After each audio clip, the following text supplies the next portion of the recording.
میری آج کی گفتگو کا موضوع ہے حب رسول کے تقاضے۔ ظاہر بات ہے کہ کوئی مسلمان ایسا نہیں ہوگا کہ جو مدعی نہ ہو کہ اسے حضور سے انتہائی محبت ہے، بلکہ جو عوام ہیں مسلمان، وہ چاہے بے عمل ہوں لیکن ان میں جو حمیت اور غیرت رسول کے لیے ہے صلی اللہ علیہ وسلم، کہ ان کی حرمت پر کٹ مرنے کے لیے تیار رہتے ہیں، تو اس سے میں سمجھتا ہوں کہ کوئی شخص بھی محروم نہیں ہے۔ لیکن اس حب رسول کے تقاضے کیا ہیں، ان کو سمجھنے کی ضرورت ہے۔ کہیں ایسا نہ ہو کہ ہم تو اپنے تئیں یہ سمجھتے رہے کہ ہم بہت عاشق رسول ہیں، محب رسول ہیں، لیکن آخرت میں جا کر قیامت کے دن ہم پر راز کھلے کہ نہیں، اللہ کو تو یہ شے قبول نہیں ہے، تمہارا دعویٰ رد ہے۔ اس ضمن میں سب سے پہلے آپ کے سامنے ایک فارمولہ رکھنا چاہتا ہوں۔ دیکھیے، اسلام کا تقاضا کیا ہے؟ اللہ کی اطاعت کرو اور اللہ کے رسول کی اطاعت کرو، یہ بنیاد ہے۔ حاکم مطلق اللہ ہے، شارع حقیقی اللہ ہے، اور اس کے نمائندے کی حیثیت اس کے رسول کو حاصل ہے صلی اللہ علیہ وسلم۔ اطیعوا اللہ و اطیعوا الرسول۔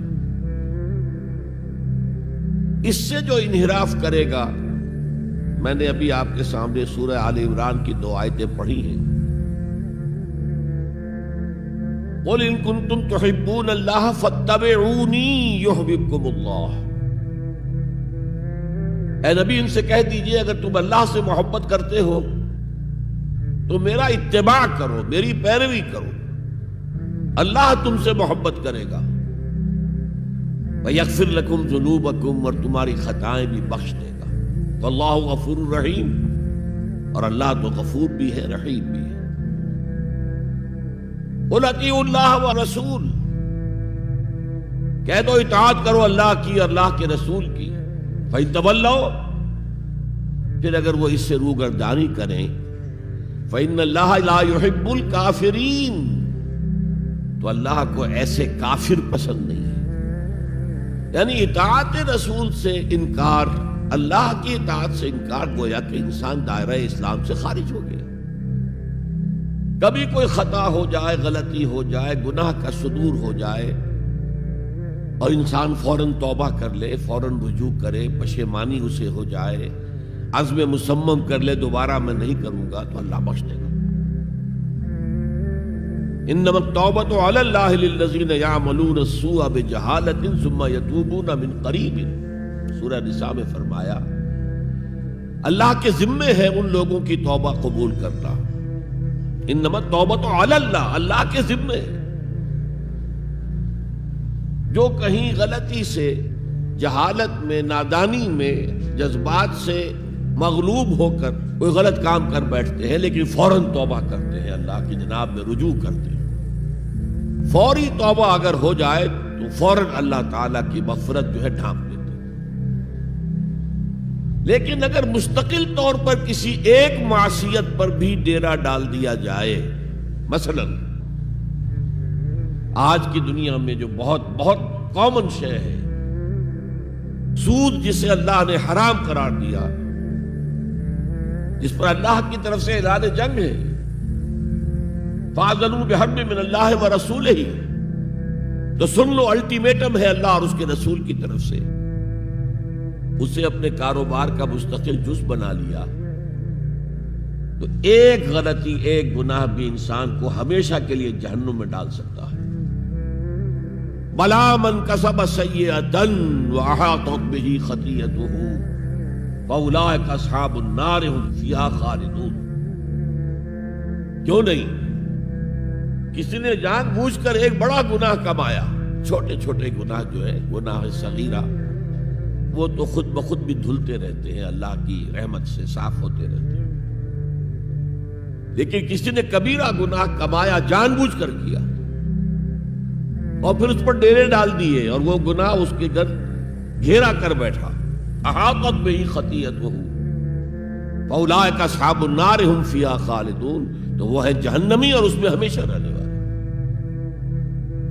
تو اطاعت اللہ کی، اطاعت رسول کی، یہ تو اسلام کا بنیادی مطالبہ ہے۔ اگر یہ بھی نہیں ہے تو پھر کچھ نہیں، اگر یہ نہیں تو بابا پھر سب کہانیاں۔ اب ذرا اس سے قدم اوپر اٹھیے، اطاعت کے ساتھ محبت۔ جب اللہ کی اطاعت کے ساتھ اللہ کی محبت جمع ہو جائے گی تو اس کا نام ہے عبادت۔ امام ابن تیمیہ رحمۃ اللہ علیہ کے جو شاگرد رشید ہیں، حافظ ابن قیم رحمۃ اللہ علیہ، انہوں نے عبادت کی ڈیفینیشن کی ہے۔ عبادت کیا ہے؟ العبادت تجمع اصلین، دو بنیادی چیزوں کو جمع کرنے سے عبادت وجود میں آتی ہے، غایت الحب وغایت الذل والخضوع، حد درجے کی اللہ کی محبت اور حد درجے میں اللہ کے سامنے گویا کہ پست ہو جانا، جھک جانا، بچھ جانا، انتہائی اطاعت، انتہائی محبت۔ انتہائی میں کیوں کہہ رہا ہوں؟ سورہ بقرہ کے 20ویں رکوع کی پہلی آیت ہے، والذین آمنوا اشد حبا للہ، اور جو لوگ صاحب ایمان ہوتے ہیں وہ شدید ترین ہوتے ہیں اللہ کی محبت میں۔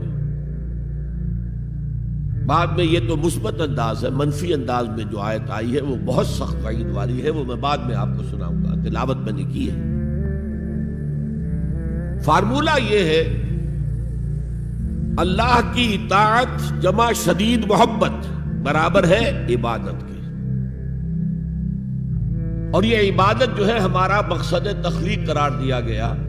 سورہ زاریات کی یہ آیت آپ میں سے حضرات کے علم میں ہوگی، وَمَا خَلَقْتُ الْجِنَّ وَالْإِنسَ إِلَّا لِيَعْبُدُونَ، میں نے جنوں اور انسانوں کو نہیں پیدا کیا مگر صرف اپنی عبادت کے لیے۔ یہ ہمارا مقصد تخلیق ہے۔ اس میں سے اطاعت والے حصے کی صحیح ترجمانی کی شیخ سعدی رحمۃ اللہ علیہ نے، زندگی آمد برائے بندگی، زندگی تو آئی ہے اطاعت کے لیے، بندگی کے لیے، غلامی کے لیے، عبدیت کے لیے۔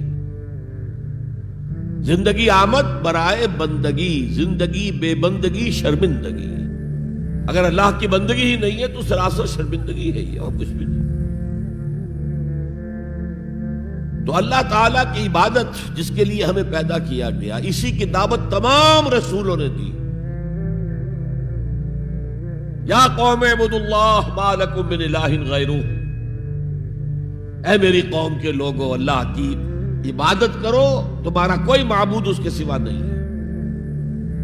حضرت نوح کی دعوت بھی یہی تھی، حضرت ہود کی بھی یہی تھی، حضرت صالح کی بھی یہی تھی، حضرت شعیب کی بھی یہی تھی۔ بس فرق کیا ہے کہ پہلے رسول آتے تھے اپنی اپنی قوموں کی طرف صرف، لہذا آپ کو ان رسولوں کے ضمن میں ملے گا یا قوم اعبدوا اللہ ما لکم من الہ غیرہ، اے میری قوم کے لوگوں اللہ کی عبادت کرو، اللہ کی بندگی کرو، اللہ کی پرستش کرو، اسی کو اپنا محبوب اصلی بناؤ اور اس کے ہر حکم کی اطاعت کرو۔ یا قوم اعبدوا اللہ ما لکم من الہ غیرہ۔ نبی اکرم صلی اللہ علیہ وسلم پر آ کر، کیونکہ آپ کی بعثت ہے پوری نوع انسانی کے لیے، تو اب یا قوم کا لفظ نہیں رہا، یا ایھا الناس، اے لوگو، اے بنی نوع انسان۔ یا ایھا الناس اعبدوا ربکم الذی خلقکم والذین من قبلکم لعلکم تتقون، اے لوگو عبادت کرو، بندگی کرو، پرستش کرو اپنے اس رب کی جس نے تمہیں بھی پیدا کیا اور جو تم سے پہلے تھے ان کو بھی پیدا کیا، تاکہ تم بچ سکو۔ یہ کیوں کہا دوہرا کر تم سے پہلوں کو بھی پیدا کیا؟ اس لیے کہ اکثر و بیشتر گمراہ لوگ، مشرکین کیا کہتے تھے اپنے رسولوں سے کہ ہم تو بس جی اپنے آباء و اجداد کے راستے پر چلیں گے، ما وجدنا علیہ آباءنا، جس طریقے پر، جس طرز عمل پر ہم نے اپنے آباء و اجداد کو پایا ہے ہم نے اسی پر چلنا ہے۔ تو واضح کر دیا تم بھی مخلوق ہو، وہ بھی مخلوق تھے، تم بھی انسان ہو، وہ بھی انسان تھے، تم سے بھی غلطی ہو سکتی ہے، ان سے بھی ہو سکتی تھی۔ لہذا یہ اصول نہیں ہے کہ جو بھی آباء و اجداد کی ریتیں ہیں، رسمیں ہیں، طریقے ہیں اور جو ان کے عقیدے ہیں انہی کو آپ لے کر چلیں۔ بلکہ آپ تو تلاش کریں صحیح عقیدہ کیا ہے، صحیح زندگی گزارنے کا طریقہ کیا ہے، اس کو اختیار کریں۔ یا ایھا الناس اعبدوا ربکم الذی خلقکم والذین من قبلکم لعلکم تتقون، تاکہ تم بچ جاؤ جہنم کی آگ سے۔ یہ جو میں نے بتایا کہ اطاعت کلی، ہمہ تن، ہمہ وقت، ہمہ وجوہ، جزوی اطاعت نہیں، بس یہ ذرا نوٹ آف کاشن ہے۔ اگر ہم اللہ کا ایک حکم مانیں گے ایک نہیں مانیں گے، یہ جزوی اطاعت ہے، یہ اللہ کو قبول نہیں ہے۔ اللہ کی طرف سے تو یوں سمجھیے کہ پیکج ڈیل ہے، ٹیک اٹ اور لیو اٹ، لینا ہے تو پورا لو ورنہ دفع ہو جاؤ، اللہ کو تمہاری ضرورت نہیں ہے، تمہیں اللہ کی ضرورت ہے۔ یا ایھا الذین آمنوا ادخلوا فی السلم کافہ، اے ایمان والو اسلام میں داخل ہونا تو پورے کے پورے ہو، ادھورے نہیں۔ اور سورہ بقرہ کی آیت نمبر 85 کے اندر تو جو وعید آئی ہے، افتؤمنون ببعض الکتاب وتکفرون ببعض، کیا تم ہماری کتاب، ہماری شریعت کے کچھ حصے کو مانتے ہو اور کچھ کو رد کرتے ہو؟ فما جزاء من یفعل ذلک منکم، تو جو کوئی بھی تم میں سے یہ روش اختیار کریں گے ان کی کوئی سزا اس کے سوا نہیں ہے، کان کھول کر سنیے، ان کی کوئی سزا اس کے سوا نہیں ہے کہ دنیا میں ذلیل و خوار کر دیے جائیں اور قیامت کے دن یردون الی اشد العذاب، شدید ترین عذاب میں جھونک دیے جائیں۔ وما اللہ بغافل عما تعملون، اللہ غافل نہیں ہے، بے خبر نہیں ہے، لا علم نہیں ہے اس سے کہ جو تم کر رہے ہو۔ تم اپنی داڑھیوں کے طول سے اللہ کو دھوکہ نہیں دے سکتے، تم اپنے پاجاموں کو ٹخنوں سے اوپر رکھے اللہ کو دھوکہ نہیں دے سکتے کہ تم بہت متبع رسول ہو، تم اپنے عمروں اور حجوں سے اللہ کو دھوکہ نہیں دے سکتے، اللہ کو معلوم ہے کہ حرام کی کمائی سے حج کیا ہے تم نے، حرام کی کمائی سے عمرہ کیا ہے تم نے۔ تو یہ جو جزوی اطاعت ہے کوئی اطاعت نہیں، اللہ کو قبول نہیں۔ آدمی سوچتا ہے کہ چلیے میں نے یہ کام اچھے کیے، یہ برے کیے، مجھے اچھے کاموں کا کچھ کریڈٹ بھی تو ملنا چاہیے نا، لیکن نہیں، اللہ کہتا ہے جزوی اطاعت منہ پر دے ماری جائے گی، اور جو دنیا کی سزا ہے وہ تو ہم اپنی آنکھوں سے دیکھ رہے ہیں۔ 130، 140 یا 150 کروڑ مسلمان دنیا میں ہیں، ذرا اندازہ کیجیے، لیکن ہماری رائے کی کوئی اہمیت ہے؟ بین الاقوامی معاملات میں کوئی ہم سے مشورہ لیتا ہے کیا؟ آپ کا کیا خیال ہے؟ کس نمی پرست کے بھیا کیستی، ایسے بھی ملک تھے کہنا چاہیے، اب تو ان کا حال پتلا ہے، دولت کے انبار تھے ان کے پاس، لیکن ان کا مذاق اڑتا تھا مغربی ممالک، وہ چاہے سعودی بادشاہ ہوں اور چاہے وہ UAE کے امیر ہوں، مذاق ہی اڑتا تھا بھائی، کوئی حیثیت نہیں۔ حالانکہ کتنا بڑا رقبہ ہے انڈونیشیا کے آخری جزیروں سے لے کر موریتانیہ تک، سالڈ اسلامی آبادی، مسلمان آبادی۔ آپ کہیں گے کہ یہ بھارت جو ہے اس میں تو اکثریت تو نہیں ہے، لیکن 15 کروڑ یا 18 کروڑ تو آدمی یہاں موجود ہیں، لیکن کوئی عزت، کوئی حیثیت دنیاوی اب بین الاقوامی سطح پر۔ بہرحال یہاں بھی ہیں لوگ، کھاتے پیتے لوگ ہیں، ان کی اپنی کچھ عزت ہے اپنے معاشرے کے اندر، لیکن بحیثیت امت، بحیثیت قوم کیا حیثیت ہماری؟ تو الا خزی فی الحیات الدنیا، وہ تو ہماری نگاہوں کے سامنے موجود ہے۔ اب قیامت کے دن کے بارے میں جو دھمکی اللہ نے دی ہے، وَيَوْمَ الْقِيَامَةِ يُرَدُّونَ إِلَىٰ أَشَدِّ الْعَذَابِ، قیامت کے دن شدید ترین عذاب میں جھونک دوں گا۔ اس پر اللہ سے معافی طلب کی جا سکتی ہے، دعا ہی کی جا سکتی ہے، اللہ ہم پر رحم فرمائیے۔ یہ میں نے آپ کے سامنے رکھا ہے فارمولہ، اللہ کی اطاعت جمع اللہ کی محبت، they go to make عبادت۔ یہی دو الفاظ آتے ہیں اللہ کے رسول کے لیے بھی صلی اللہ علیہ وسلم۔ اللہ کے رسول کی اطاعت یہ تو اسلام کا بنیادی تقاضا ہے، اطیعوا اللہ واطیعوا الرسول فإن تولوا فإن اللہ لا يحب الکافرین۔ اطاعت کرو اللہ کی، اطاعت کرو رسول کی. پھر اگر یہ منہ موڑ لیں تو اللہ کو ایسے کافر بالکل پسند نہیں، تو کفر کا فتویٰ ہو رہا ہے. لیکن اللہ کے رسول کی اطاعت کے ساتھ محبت کو جمع کیجئے. میں نے ابھی آپ کو حدیث سنائی ہے، حضور نے فرمایا لا یؤمن احدکم حتی اکون احب الیہ من والدہ وولدہ والناس اجمعین. تم میں سے کوئی شخص مومن ہو ہی نہیں سکتا جب تک کہ میں اسے محبوب تر نہ ہو جاؤں، اپنے باپ سے، اپنے بیٹے سے اور تمام انسانوں سے. تو اللہ کے رسول کی اطاعت جمع اس کی محبت. اس محبت کے ضمن میں ایک واقعہ یاد آیا جس سے اندازہ ہوگا کہ کس قدر اپنائیت تھی، کتنا قرب تھا حضور کے اور حضرت عمر فاروق رضی اللہ تعالیٰ عنہ کے مابین. ایک مرتبہ حضور دریافت کرتے ہیں حضرت عمر سے، عمر تمہیں مجھ سے کتنی محبت ہے؟ اب آپ سوچئے ذرا سا بھی مغایرت کا باریک سا پردہ بھی اگر کہیں ہو تو کیا یہ سوال کیا جا سکتا ہے؟ تو انتہائی قریبی شخص سے ہی کیا جائے گا، تمہیں مجھ سے کتنی محبت ہے؟ عرض کیا آپ مجھے دنیا کے ہر انسان سے بڑھ کر عزیز ہیں. فرمایا اور اپنی جان سے؟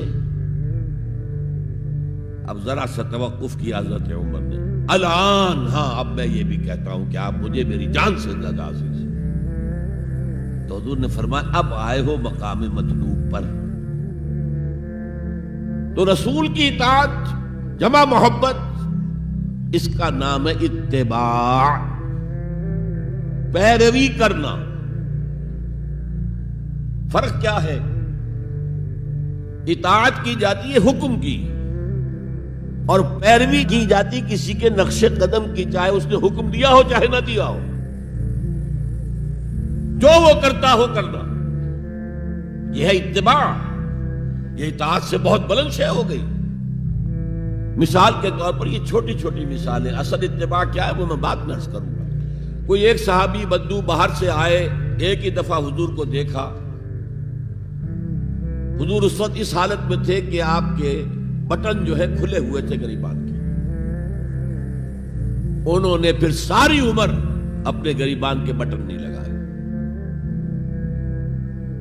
میں نے اللہ کے رسول کو اس حال میں دیکھا ہے، میں تو ان کی پیروی کروں گا. حضور نے کوئی حکم تو نہیں دیا تھا. تو یہ جو محبت، شدید محبت کے تحت جو بات آئے گی اس کا نام اتباع ہے. اور اس اتباع کا مقام کیا ہے وہ آیت میں سنا چکا ہوں آپ کو. قل ان کنتم تحبون اللہ فاتبعونی یحببکم اللہ. اے نبی ان سے کہہ دیجئے اگر تم اللہ سے محبت کرتے ہو تو میرا اتباع کرو، میرے نقش قدم پر چلو، میری پیروی کرو. اللہ تم سے محبت کرے گا، تم اللہ کے محب نہیں محبوب بن جاؤ گے. اور اگر کہیں کوئی لغزش ہو گئی، کوئی خطا ہو گئی، کہیں جذبات کی رو میں بہہ کر کوئی گناہ کر بیٹھے تو اللہ معاف فرما دے گا. اللہ بڑا غفور ہے، اللہ بڑا رحیم ہے. مطلب یہ کہ راستہ تم نے یہ طے کر لیا ہو کہ چلنا مجھے محمد کے پیچھے ہے صلی اللہ علیہ وسلم. اب چلتے چلتے کبھی پاؤں پھسل گیا، کہیں گر گئے، کوئی بات نہیں، اٹھو فوراً، توبہ کرو اور آگے بڑھو. تو خطا اگر ہو بھی جائے گی، کہیں لغزش ہو جائے، کہیں چلتے چلتے پاؤں پھسل جائے کیچڑ میں، یا کوئی کیلے کا چھلکا آ گیا پاؤں تلے، گر گئے، کوئی حرج نہیں، اٹھو دوبارہ. لیکن نقش قدم جو ہے محمد کا صلی اللہ علیہ وسلم اس پر چل رہا ہے. یہ اس اتباع کا ذکر آیا ہے سورہ اعراف کی ان آیات میں. آپ کو معلوم ہے کہ حضرت موسیٰ علیہ السلام کو جب تورات پر طلب کیا گیا کوہ طور پر تورات دینے کے لیے، تو پہلے 30 دن کے لیے بلایا تھا، پھر 10 دن کا اور اضافہ کر دیا گیا، 40 دن ہو گئے. فَتَمَّتْ مِيقَاتُ رَبِّكَ 40 لَيْلَةً. اس اسنا میں پیچھے فتنے میں مبتلا ہو گئے بنی اسرائیل. سامری اس نے ایک ڈھونگ رچایا اور ایک بچڑا جو ہے وہ سونے چاندی کا بنایا وہ بچڑا ڈھال کر کھڑا کر دیا. اس میں سے کوئی تھوڑی سی آواز بھی نکلتی تھی، کوئی ایسی ہے کہ ہوا گزرتی تھی تو آواز سے ہی آتی تھی۔ کہا یہ ہے تمہارا الہ۔ یہ تو موسیٰ تو بھول گیا کہاں گیا ہے، کوہ طور کے اوپر کس خدا سے ملنے گیا ہے، خدا تو یہ ہے۔ اور بنی اسرائیل کے بہت سے لوگ اس فریب میں آ گئے اور بچڑے کی پوجا کرنے لگے۔ اب جب حضرت موسیٰ آئے، اور آپ کو معلوم ہے حضرت موسیٰ کا مزاج جلالی تھا، وہ پتھر کی تختیاں لے کر آئے تھے کہ جن پر کوہ طور پر اللہ تعالیٰ نے اپنے احکام عشرہ جو ہیں، دی 10 کمانڈمنٹس مشہور، وہ کندہ کر کے آپ کو دیے تھے، وہ ہاتھ میں لے کر آئے۔ یہاں معلوم ہوا یہ صورت پیش آ گئی ہے۔ فَأَلْقَى الْأَلْوَاحَ، تو وہ تختیاں تو آپ نے زمین میں ڈالی، اور پھر جو احتساب کیا ہے، پہلے تو اپنے بھائی حضرت ہارون کا، ان کی داڑھی کے بال پکڑے، ان کے سر کے بال پکڑے اور کھینچا اپنی طرف۔ اس نے کہا کہ بھائی مجھے ذلیل نہ کرو لوگوں کے سامنے، میں نے انہیں روکا لیکن یہ تو مجھے قتل کرنے پر تل گئے تھے، اور مجھے اندیشہ یہ ہوا کہ کہیں آپ واپس آ کر یہ نہ کہیں ان فرقت بین بنی اسرائیل، کہ تم نے جو بنی اسرائیل کے درمیان تفرقہ پیدا کر دیا۔ تو میں نے کہا آپ ہی واپس آ کر نپٹے۔ اب پہلی بات نوٹ کیجئے، تاریخ انسانی کا یہ عظیم واقعہ ہے، کئی ہزار یہودی اپنے اپنے قبیلے کے لوگوں کے ہاتھوں ذبح کیے گئے اس پر۔ اللہ تعالیٰ نے حکم دیا اور حضرت موسیٰ نے وہ حکم دیا، اللہ کا حکم موسیٰ نے پہنچایا کہ 12 قبیلے نا، ہر قبیلے کے جن لوگوں نے یہ حرکت کی ہے ان کو اسی قبیلے کے لوگ اپنے ہاتھ سے ذبح کریں۔ اب یہ بہت بڑی توبہ تھی، بہت بڑی توبہ تھی، بہت بڑی توبہ تھی، اپنے قبیلے کے لوگوں کو قتل کر دینا۔ پھر وہ 70 نمائندے لے کر تمام جو بڑے لوگ تھے کوہ طور پر حاضر ہوئے، اجتماعی طور پر اللہ سے عفو و درگزر کی درخواست بھی کرنے کی۔ وہاں اللہ نے زبردست زلزلہ بھیج دیا، محسوس ہوا اب سب ہلاک ہو جائیں گے۔ حضرت موسیٰ نے کہا پروردگار تو چاہتا تو مجھے اور اس قوم کو پہلے ہی ہلاک کر دیتا، تو ہمیں نکال کر لایا ہے آل فرعون کے پنجوں سے، تو نے ہمیں نجات دی ہے، تو پروردگار ہمارے لیے اپنی رحمت طے کر دے، لکھ دے، فاکتب لنا، ہمارے لیے طے کر دے، لکھ دے اپنی رحمت۔ اس پر فرمایا اللہ نے، دیکھو موسیٰ میری ایک رحمت تو عام ہے، وسعت کل شیء، رحمتی وسعت کل شیء، ہر شے کے ساتھ ہے،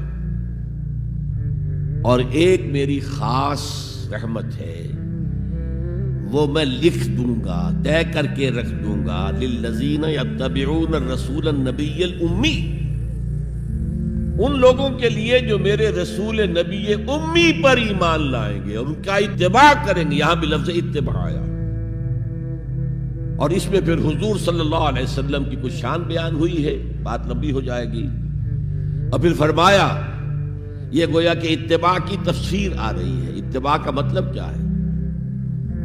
فالذین آمنوا بہ وعزروہ ونصروہ واتبعوا النور الذی انزل معہ اولئک ھم المفلحون، تو جو لوگ ان پر ایمان لائیں گے اور جو ان کی تعظیم کریں گے اور جو ان کی نصرت کریں گے، مدد کریں گے، اور جو اس نور کی پیروی کریں گے جو ان کے ساتھ نازل کیا جائے گا، تو وہی ہوں گے مفلحون، وہ ہوں گے کامیاب ہونے والے، فلاح یافتہ لوگ وہ ہوں گے جو یہ 4 رشتے ہمارے اس رسول نبی امی کے ساتھ پختگی کے ساتھ قائم کر رہے ہیں۔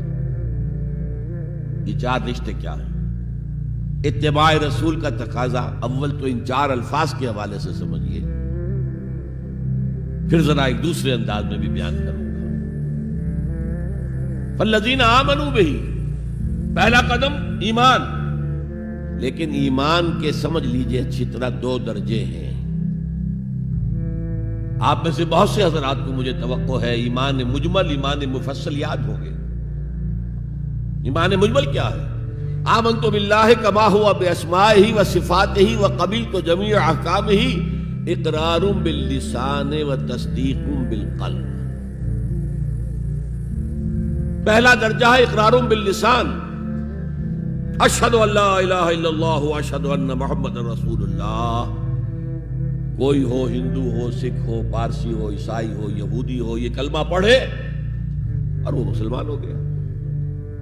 اقرار باللسان پر ہمارا دنیا میں مسلمان سمجھا جانا موقوف ہے، لیکن اصل ایمان یہ نہیں ہے. اصل ایمان ہے تصدیق بالقلب، دل میں یقین. جب تک دل کا یقین نہ ہو ایمان نہیں ہے. منافقین جو تھے مدینے کے، نمازیں بھی پڑھتے تھے، حضور کی اقتداء میں پڑھتے تھے، اور جو رئیس المنافقین تھا عبداللہ ابن ابی ابن سلول، وہ تو پہلے صف میں ہوتا تھا. اور جب حضور خطبہ دیتے تھے جمعے کا تو پہلے خود کھڑا ہوتا تھا اپنی اہمیت ظاہر کرنے کے لیے. دیکھو لوگو، یہ اللہ کے رسول ہیں، ان کی بات پوری توجہ سے سنو. یہ صرف اپنی چودراہٹ کے اظہار کے لیے کہ میں بڑی شے ہوں، اس لیے کہ وہ خزرج کا بڑا سردار تھا. اوس اور خزرج کے 2 عرب قبیلے تھے مدینے میں، جن میں سے کہ خزرج کا قبیلہ بڑا تھا، اوس کا چھوٹا تھا. اور خزرج کا سردار یہ عبداللہ ابن ابی تھا، اور اس کے بارے میں یہ طے ہو چکا تھا کہ اسے ہم اپنا بادشاہ بنا لیں گے. چنانچہ سونے کا تاج تیار ہو چکا تھا، ابھی تاج پوشی صرف باقی تھی کہ حضور تشریف لے آئے ہجرت فرما کر. بے تاج بادشاہ آ گیا صلی اللہ علیہ وسلم. لہذا اس کے سارے خواب جو ہیں وہ منتشر ہو گئے. لہذا پہلے دن سے پکا منافق. ایمان لایا، اگرچہ وہ بھی ذرا دیر سے لایا، غزوہ بدر کے بعد لایا. پہلے اس نے سوچا تھا ابھی تیل دیکھو، تیل کی دھار دیکھو. وہ تیل کی دھار جو نظر آئی غزوہ بدر میں کہ 313 نے 1000 کو شکست دی ہے. اور یہ نہتے تھے، تلواریں بھی سب کے پاس نہیں تھیں، کچھ لوگوں کے پاس تلواریں تھیں. اور وہ 1000 کیل کانٹے سے لیس ہو کر مکے سے آئے تھے. 70 بڑے بڑے سردار ان کے مارے گئے، عین میدان میں کھیت رہے، اور 70 جو ہیں ان کے قیدی بن گئے. تب اس نے کہا کہ ٹھیک ہے، اب تو ایمان لے آنا چاہیے، کیونکہ یہ تو معلوم ہوتا بڑی طاقت ہے. بہرحال سب سے پہلے میں کہہ رہا تھا کہ ایمان، لیکن ایمان دل سے. قرآن مجید نے کیا کہا ان منافقین کے بارے میں؟ اذا جاءک المنافقون قالوا نشہد انک لرسول اللہ. سورہ منافقون ہے کہ نہیں 28ویں پارے میں؟ اے نبی، جب آپ کے پاس منافق آتے ہیں وہ کہتے ہیں ہم گواہ ہیں، ہم گواہی دیتے ہیں کہ آپ اللہ کے رسول ہیں. اس پر اللہ کا تبصرہ دیکھیے، واللہ یعلم انک لرسول، اور اللہ خوب جانتا ہے کہ آپ ان کے رسول ہیں اس کے. اب میں ذرا ترجمہ کیا کرتا ہوں، اللہ سے بڑھ کر کس کو معلوم ہے کہ آپ اللہ کے رسول ہیں؟ لیکن واللہ یشہد ان المنافقین لکاذبون، اللہ گواہی دیتا ہے یہ منافق جھوٹے. مسلمان تو وہ تھے، کلمہ گو تھے، حضور کی امامت میں نمازیں پڑھ رہے تھے، لیکن منافق تھے. اللہ نے منافق قرار دیا. دل ایمان سے خالی تھے، بلکہ ہوتے ہوتے دلوں کے اندر حضور سے عداوت پیدا ہو گئی تھی، اہل ایمان سے عداوت پیدا ہو گئی تھی. اسی سورہ مبارکہ میں آگے چل کر آتا ہے ہم العدو فاحذرہم، اصل دشمن یہ ہے، یہ مارے آستین ہیں. جو کافر ہیں وہ تو باہر سے حملہ کرتے ہیں، پتہ چلتا ہے، سامنے سے آ کر لاٹھی مار رہا ہے کوئی آپ کو، یہ تو آپ کے آستین کے اندر بیٹھے ہوئے ہیں مسلمان بن کر، اور یہ وہاں سے ڈنک ماریں گے، مارے آستین. بہرحال اب ہم میں سے ہر ایک کو جائزہ لینا ہوگا، اپنے گریبان میں جھانکیں، اپنے دل کی گہرائیوں کو ٹٹولیں. یقین والا ایمان ہے ہمارے پاس یا نہیں؟ یہ یقین والے ایمان کا میں اگر آپ کو انگریزی میں ترجمہ کر کے بتاؤں تو شاید آپ زیادہ بہتر سمجھیں. Personal connection, it's a racial creed. ہم ایک نسل ہیں، اپنے والدین سے ہم نے کچھ چیزیں سیکھی ہیں، والدین اس میں بلیو کرتے تھے، اللہ، رسول، قرآن، کتاب، جنت، دوزخ، قیامت، ہم بھی مانتے ہیں. بس اٹس اے ریشیل کریڈ. یہ تو ایک نسلی عقیدہ ہے. اصل شے جو ضروری ہے پرسنل کنوکشن، اپنا یقین، ذاتی یقین. تو سب سے پہلے تو اللہ کے رسول صلی اللہ علیہ وسلم کی رسالت پر یقین. اور میں نے آپ کو حدیث سنائی تھی ابھی، لا یؤمن احدکم حتی یکون ہواہ تبعا لما جئت بہ. تم میں سے کوئی شخص مومن نہیں ہو سکتا جب تک اس کی خواہش نفس تابع نہ ہو جائے اس ہدایت کے، اس قرآن کے، اس شریعت کے، ان احکام کے جو میں لے کر آیا.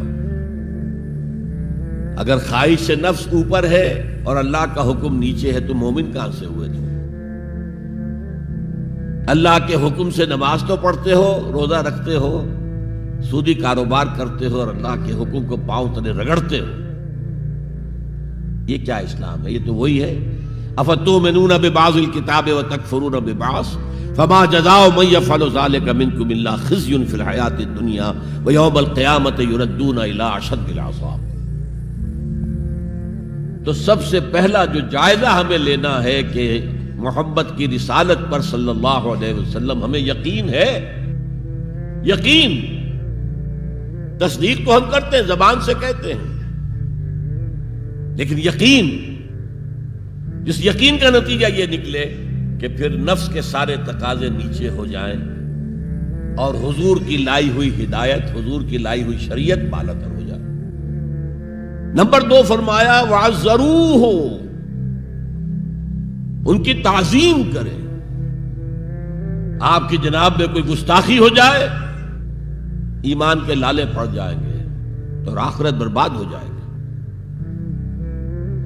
اس تعظیم میں کیا کیا چیزیں شامل ہیں؟